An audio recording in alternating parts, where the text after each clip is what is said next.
bersama saya Agustina Siot dalam berita hari ini. Cegah DBD, Enesis Group, dan Kementerian Kesehatan lepas mobil edukasi keliling untuk masyarakat. Perusahaan yang bergerak di bidang Fast Moving Consumer Goods atau FMCG, Enesis Group terus berupaya untuk membantu pemerintah dalam mencegah penyebaran penyakit dengue di Indonesia.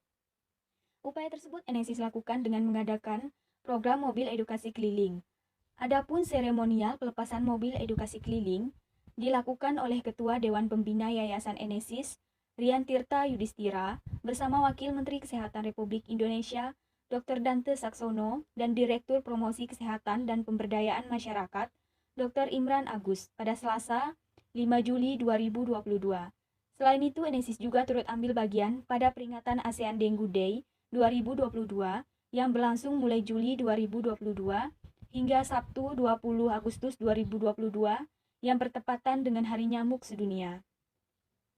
Sebagai informasi, salah satu wabah tahunan yang kerap terjadi di Indonesia adalah demam berdarah dengue atau DBD. Berdasarkan laporan kumulatif hingga Minggu ke-23 2022 dari 451 kabupaten dan kota yang ada di seluruh Indonesia, terdapat 52.313 kasus dan 488 kematian yang diakibatkan oleh DBD. Program mobil edukasi keliling merupakan hasil kerjasama dengan Kementerian Kesehatan untuk memberikan imbauan kepada masyarakat tentang penerapan perilaku hidup bersih dan sehat. Pada tahap awal, mobil edukasi akan menyasar sekolah dasar, pasar, rumah sakit, MTI, dan ibu-ibu pemberdayaan kesejahteraan keluarga atau PKK. Mobil ini akan ada di beberapa kota seperti Bandung, Cirebon, Jogja, dan Malang.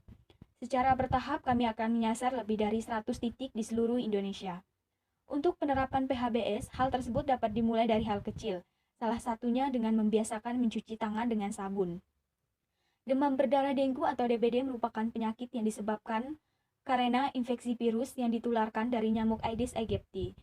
Gejala demam berdarah biasanya dimulai 4-6 hari setelah infeksi atau gigitan nyamuk.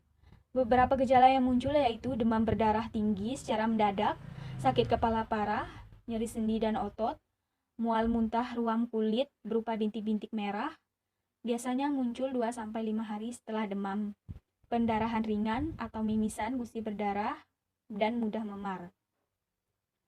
Orang yang didiagnosis menderita penyakit demam berdarah dengue atau DBD harus segera mendapat perawatan di rumah sakit. Tujuan pengobatan adalah mengelola gejala dan mencegah infeksi yang lebih parah. Ada 5 cara yang dapat dilakukan untuk pengobatan demam berdarah, yaitu obat pereda nyeri. Obat untuk mengatasi rasa sakit pada pasien demam berdarah ada yang dijual bebas di apotik, namun ada pula yang harus dengan resep dokter. Kendati begitu, sebelum meminum obat, ada baiknya untuk berkonsultasi atau periksa terlebih dahulu dengan dokter. Paracetamol adalah obat yang dijual bebas dan diresepkan untuk orang yang terkena demam berdarah.